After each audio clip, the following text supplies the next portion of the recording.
મિત્રો જય શ્રી કૃષ્ણ રાધે રાધે। મિત્રો આપણે પૂજા ઘરમાં મૂર્તિઓ રાખીએ છીએ, પરંતુ કેટલીક એવી વસ્તુઓ પણ પૂજા રૂમમાં રાખવામાં આવે છે જેના કારણે ઘર આગળ વધવાને બદલે બરબાદ થઈ જાય છે। મિત્રો આવી ભૂલોને કારણે લોકો ઘણીવાર દેવામાં ડૂબી જાય છે। એવું માનવામાં આવે છે કે અમુક લોકો એવા હોય છે જે વાસ્તુશાસ્ત્રને મજાકમાં લે છે અને ઘર મેં રાખેલી વસ્તુ જ્યાં રાખવી જોઈએ ત્યાં રાખતા નથી। મિત્રો એવું માનવામાં આવે છે કે પૂજા ઘરમાં 3 વસ્તુ રાખેલી હોય તો અશુભ માનવામાં આવે છે, ઘરમાં ધનનો નાશ થાય છે। તેના કારણે દેવીલક્ષ્મી ક્રોધિત થઈને આવા ઘર છોડીને જતી રહે છે। તે કઈ વસ્તુઓ છે જે આપણે આ વિડીયોમાં જાણીશું। એવું માનવામાં આવે છે કે તેમજ 3 ખાસ વસ્તુઓ વિશે પણ જાણીશું જે ઘરના પૂજા સ્થાનમાં રાખી ખૂબ જ જરૂરી છે। જો આપણે ઘરમાં સુખ સમૃદ્ધિ અને ઐશ્વર્યની ઈચ્છા ધરાવીએ તો આ 3 બાબતો ભગવાન શ્રીકૃષ્ણએ જણાવ્યું છે। એવું માનવામાં આવે છે કે જે દરેક વ્યક્તિ પાસે નાની નાની વસ્તુઓ હોવી જોઈએ તેમના ઘરમાં મંદિર ચોક્કસપણે બનાવવામાં આવે છે, જેમાં તે તેના તમામ પ્રિય દેવી દેવતાઓ અને તેમની સાથે સંબંધિત મહત્વપૂર્ણ વસ્તુઓને આદરપૂર્વક રાખે છે। એ પોતાના ઘરમાં દેવી દેવતાઓના ચિત્રો, પૂજા સામગ્રી વગેરે પણ રાખે છે, પરંતુ આપણા શાસ્ત્રોમાં મંદિરોમાં કેટલીક વસ્તુઓ અંદર રાખવાથી જેટલું ફાયદાકારક છે એટલું અશુભ અને અપવિત્ર પણ માનવામાં આવે છે। મિત્રો એવું માનવામાં આવે છે કે અત્યારે તમારી પાસે જે કામ છે તે બધાને બાજુ પર રાખો, ધ્યાનથી જુઓ અને સાંભળો કે શું છે તમને જણાવવા જઈ રહ્યા છે। આવી આ કેટલીક વસ્તુઓ જેનાથી ઘરમાં નકારાત્મકતા રહે છે, ઝઘડા, પરેશાનીઓ અને નુકસાન જ નુકસાન થાય છે। આજે આપણે એવી અશુભ વસ્તુઓ વિશે જાણીશું જેને જાણતા અજાણતા લોકો પોતાના ઘરના મંદિરમાં રાખે છે।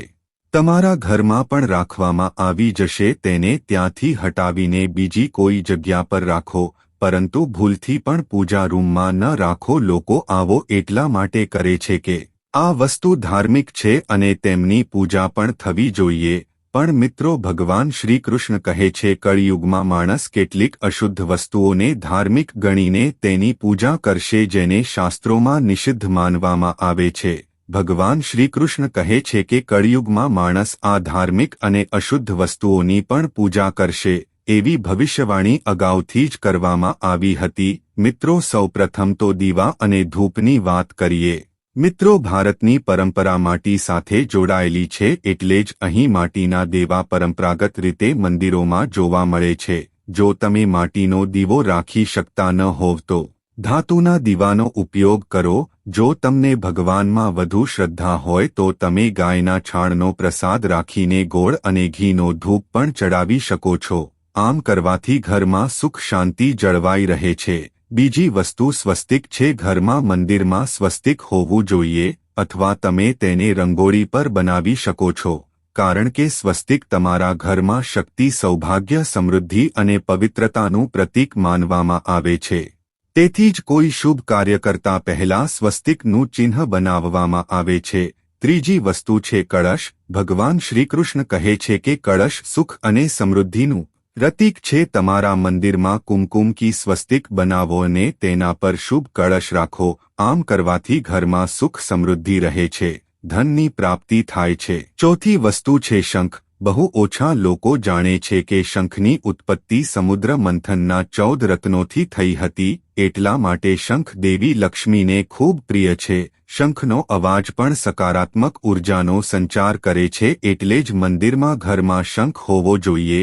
તેની હાજરીથી માતા લક્ષ્મી પણ પ્રસન્ન થાય છે અને જે લોકો આ વસ્તુઓને ઘરમાં રાખે છે તેને ક્યારેય પૈસાની કમી નથી રહેતી। પાંચમી વસ્તુ છે ઘંટડી। તમે ઘંટડી તો જોઈ જશે મંદિરમાં કે ઘરમાં ઘંટોડીના શુભ માનવામાં આવે છે, તેથી જ જ્યારે મંદિરના ઘરમાં ઘંટડી વાગે છે તો તેનું વાતાવરણ પવિત્ર અને શુદ્ધ બની જાય છે।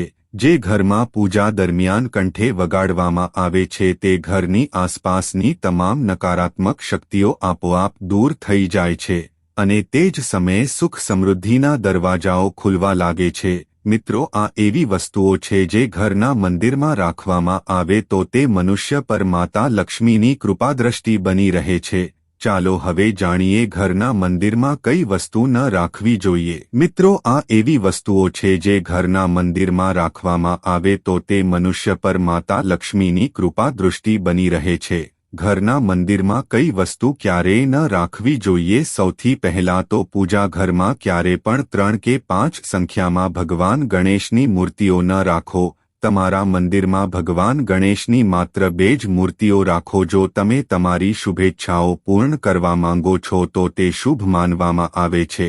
તમે ઈચ્છો છો તો ભગવાન ગણેશની મૂર્તિને મુખ્ય દરવાજા પર અંદરની તરફ મુખ રાખીને મૂકો। ઘણા લોકો ભગવાન ગણેશની મૂર્તિને મુખ્ય દરવાજા પર બહારની તરફ મોં રાખીને રાખવાની ભૂલ કરે છે, જેના કારણે તેમને ઘણું નુકસાન સહન કરવું પડે છે। તમે ઈચ્છો તો તમે તેને પૂજા ઘરના મુખ્ય દરવાજાની બંને બાજુ અથવા મુખ્ય દરવાજાની અંદરની બાજુએ સ્થાપિત કરી શકો છો। બીજું, તમારા મંદિરમાં તૂટેલા ચોખા અથવા જૂના ચડાયેલા ચોખા ક્યારેય ન રાખો। ચોખાને લાંબા સમય સુધી પડ્યા રાખવાને કારણે નકારાત્મકતા ફેલાય છે। સાથે જ ધ્યાન રાખો કે મંદિરમાં રાખેલા ચોખાને હળદરમાં પલોળી રાખ્યા પછી જ ઉપયોગ કરો, તેનાથી વધુ શુભ ફળ મળશે। ત્રીજી વાત, જો તમે તમારા ઘરના મંદિરમાં તમારા પૂર્વજોની તસવીર રાખી હોય તો તરત જ તેને ત્યાંથી હટાવી દો। ત્રીજી વાત, મૃત પૂર્વજોની તસવીર છે। જો તમે તમારા ઘરના મંદિરમાં તમારા પૂર્વજોની તસવીર રાખી હોય તો તરત જ તેને ત્યાંથી હટાવી દો, કારણ કે વાસ્તુશાસ્ત્રમાં કહેવાયું છે કે મૃતસોજનોની તસવીર પૂજા ઘરમાં ન રાખવી। આમ કરવું અશુભ માનવામાં આવે છે। આથી અશુભ પરિણામ પ્રાપ્ત થાય છે। મૃતક પરિવારના સભ્યો પૂજાપાત્ર અને આદરણીય હોય છે, પરંતુ તેમનું સ્થાન દેવી દેવતાઓ સમાન હોતું નથી એવું માનવામાં આવે છે કે ઘરના પૂજા રૂમમાં મૃતક પરિવારના સભ્યોની તસવીર રાખવાથી પણ વાતાવરણ નકારાત્મક બને છે। પૂજા ઘરમાં આવી ભૂલ કરવાથી આપને અશુભ પરિણામ ભોગવવું પડે છે। ઘણા લોકો સંત મહાત્માનો ફોટો રાખે છે એવું માનવામાં આવે છે કે પૂજા ખંડમાં સંતોની મૂર્તિ કે સંતોની તસવીરો ન રાખવી જોઈએ। તેમ કરવું અશુભ માનવામાં આવે છે। જો તમે કોઈ સંતને માનતા હોય તો તેમની તસવીર તમે દિવાળ પર લગાવી શકો છો, પરંતુ મંદિરમાં પૂજારોમાં ભૂલથી પણ ન રાખો। આ સાથે માતા લક્ષ્મીની ઊભી મૂર્તિ પણ ઘરના મંદિરમાં ન રાખવી જોઈએ, કારણ કે માતા લક્ષ્મી હંમેશા બેઠેલી મુદ્રામાં હોવી જોઈએ એવું માનવામાં આવે છે કે આ રીતે ઘરમાં આ મૂર્તિઓની પૂજા કરવી જોઈએ નહીં। તો હવે ચાલો જાણીએ તે ખાસ વસ્તુઓ તે તમારા પૂજા ઘરમાં હોવી જ જોઈએ। પૂજા ઘરમાં આ વસ્તુઓ રાખવાથી ઘરમાં ધનની વર્ષો થાય છે। માતા લક્ષ્મી ઘરની તમામ પરેશાનીઓને કાયમ માટે મુક્ત કરે છે। સૌથી પહેલા છે ગંગાજળ। આપણા શાસ્ત્રોમાં ગંગાજળને ખૂબ જ પવિત્ર માનવામાં આવે છે, એટલા માટે પૂજા રૂમમાં ગંગાજળ હોવું ખૂબ જ જરૂરી છે। ગંગા નદી તમામ પાપોનો નાશ કરનાર અને તમામ રોગોને દૂર કરનાર છે। તેથી જ તમે તમારા પૂજા રૂમમાં નાના તાંબાના લોટામાં ગંગાજળ ભરીને રાખશો તો તમારા ઘરની પૂજા રોગની પવિત્રતા જાળવી રાખશે અને તમને તમારી પૂજાનો પૂરેપૂરું ફળ મળશે। મિત્રો, બીજી વસ્તુ છે કળશ। એવું માનવામાં આવે છે કે શાસ્ત્રોમાં કળશને પૂર્ણતાનો પ્રતીક માનવામાં આવે છે। પછી તે સત્યનારાયણની પૂજા હોય, દિવાળી હોય કે નવરાત્રિનો તહેવાર હોય કે પછી કોઈ પણ તહેવારની ઉજવણી હોય, કળશની સ્થાપના કર્યા વિના બધું અધૂરું માનવામાં આવે છે। દેવતાઓનું આહ્વાન કરવા માટે પૂજામાં કળશનો ઉપયોગ કરવામાં આવે છે। એવું માનવામાં આવે છે કે ભગવાનની સામે પાણીથી ભરેલો તાંબાનો કળશ શુભ માનવામાં આવે છે।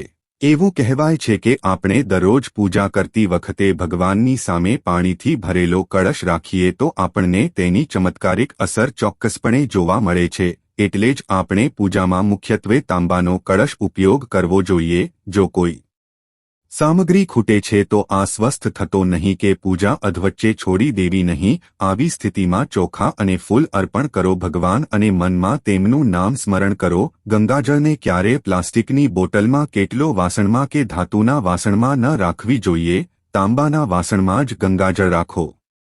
શિવલિંગ પર કેતકીનું ફૂલ ન ચડાવવું જોઈએ। કોઈપણ પૂજામાં કોઈની મનોકામનાની સફળતા માટે દક્ષિણા અવશ્ય અર્પણ કરવી જોઈએ અને ખાસ કરીને કમરનો ફૂલ દેવી લક્ષ્મીને અર્પણ કરવું જોઈએ। અને જો તમે શુક્રવારે આ કામ કરશો તો તમને અનેક ઘણો લાભ મળશે। આ ફૂલને 5 દિવસ સુધી પાણીનો છંટકાવ કરીને ફરીથી અર્પણ કરવામાં આવે છે। હંમેશા ધ્યાન રાખો કે કોઈએ ક્યારે દેવાથી દીવો ન પ્રગટાવવો જોઈએ। શાસ્ત્રો અનુસાર જે વ્યક્તિ દીવાથી દીવો કરે છે તે રોગી હોય છે।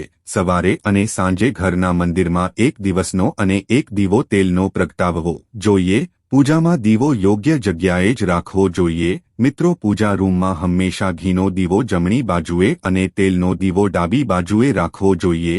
પાણીનું પાત્ર, ઘંટડી, અગરબત્તી, પૂજાની વસ્તુઓ ડાબી બાજુએ જ રાખવી જોઈએ। ઘરમાં પૂજા કરતી વખતે ઊભા રહીને પૂજા કરવી નહીં કે સીધા જમીન પર બેસીને પૂજા કરવી નહીં। પૂજા હંમેશા આસન પર બેસીને જ કરવી જોઈએ, તેમજ માથું ઢાંક્યા વગર પૂજા ન કરો। સ્ત્રીઓએ પૂજા કરતી વખતે દુપટ્ટા, રૂમાલ કે સાડીના પલ્લુથી ઢાંકવું જોઈએ। મિત્રો, આ હતું પૂજા કરતી વખતે મહત્વપૂર્ણ બાબતોનું ધ્યાન રાખવું જોઈએ। મિત્રો, આવા જ વધુ વિડીયો જોવા ઓમ વોઇસ ગુજરાતીને લાઇક, સબસ્ક્રાઇબ કરજો। જય શ્રી કૃષ્ણ, રાધે રાધે।